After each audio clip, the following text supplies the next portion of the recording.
बर्तमान बड़ खबर पाणीपाग को नहीं बड़ सूचना नुआ अपडेट 3 दिन भितर लैंडफॉल ओडिशा रे कौन रहिबो प्रभाव जानिबा संपूर्ण डिटेल्स इनफॉरमेशन बड़ गोटाउछि बात्या रेड अलर्ट जारी एसबू जिले में भीषण वर्षा नहीं सतर्क सूचना तेज जाना पूर्व वीडियो को लाइक करूँ जदि पार्टी आपंकर सांग साथी मान भिडटी को सेयार करनी जदि फ्रेंड्स आपने आमर चैनल नुआ ही वीडियो देखुं पूर्व केवे भी सब्सक्राइब करना तेज निहाती चैनल को सब्सक्राइब करने सहित पाखे आसुवा बेल आइकन को बजाय रखता तेज तमिलनाडु और पुंडुचेरी उपकूल महागभीर अवगत तेज आज भीषण बात्यारे परिणत होवार संभावना रही बात्यारे परिणत होगापर साइक्लोन फेंगल आसंता 30 तारिख सकाळु काकाईकाल और महाबलीपुरम मझिरे उपकूल अतिक्रम करने नहीं पाणीपाग विभाग पूर्वानुमान करिछि।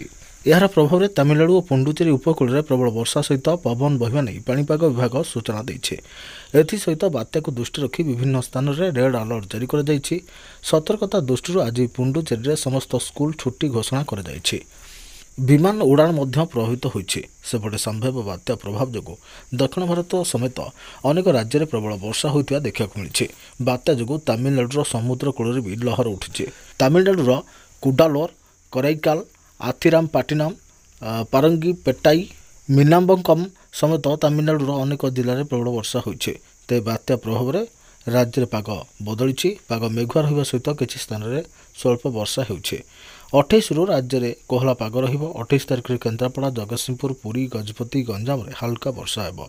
29 रे बालेश्वर भद्रक केन्द्रापड़ा जगतसिंहपुर गंजाम और गजपति में हल्का वर्षा हेबो। उपकूल संलग्न जिले में कोहला पाग देखा मिलिबो।